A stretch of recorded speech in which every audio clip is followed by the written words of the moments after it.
I think the subject was corruption, and naturally it is a negative word, and hence a lot of our talk of our people have been dealing with, this negative subject. When you are dealing with negative subject, it is difficult to be positive about things. But I see a lot of young people here. Majority of the people assembled in this place are young people, and I don't want you to leave this room thinking that you are living in a corrupt country, you are living in a bad country. That is not so. From 1947, when we became free, to now, 2010, if you compare, in every part of human activity, this country has done wonders. Uneducated to a large extent. Today, education to a very large extent. The average age was something like 30 or something, 37. Today it's past 60. Literacy, phenomenal.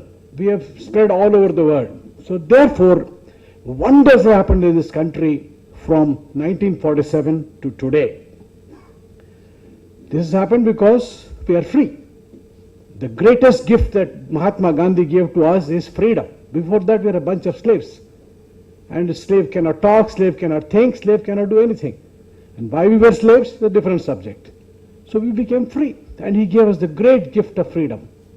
And we formed a constitution after a lot of thinking, after seeing American, British, everything, Ambedkar, everybody, all the wise people of this country brought a wonderful constitution.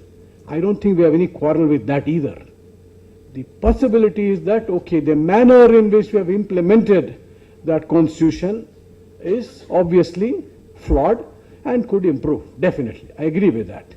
But things have improved so much, and younger people have done wonders for this country compared to the older people like us. 20, 25 years back, we were still under inferiority complex. I used to think foreigners, Germans, wonderful, wonderful people. Then suddenly people in Bangalore and Hyderabad, young people like you, 20-something, and we did not have this inferiority complex, did not have this complex, did not have any of these corruption stories with them. And they started writing code, whether Y2K or whatever, and suddenly put India on the world map. And suddenly the whole world realized that this is not a poor country, it consists of a lot of intelligent people. And suddenly we are all over the place now. So therefore, all of you young people are now poised in this country to go to great places.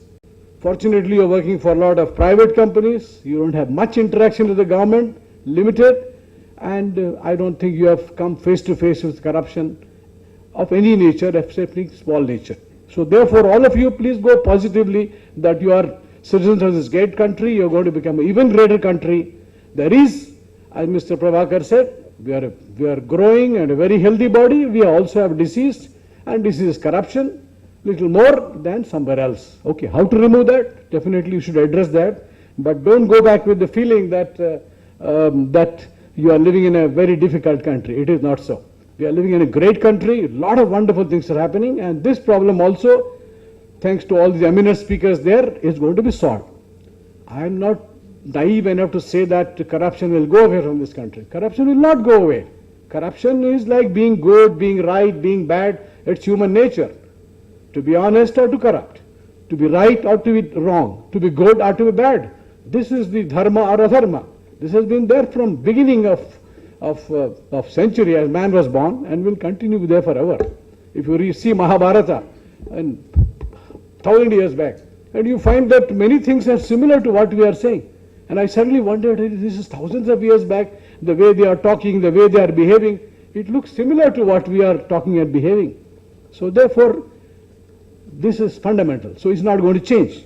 All that we are saying is, all that the speakers are saying is, reduce the amount of corruption, reduce the amount of corruption in day-to-day life of ordinary people, and then do it. There was comparisons between America and India.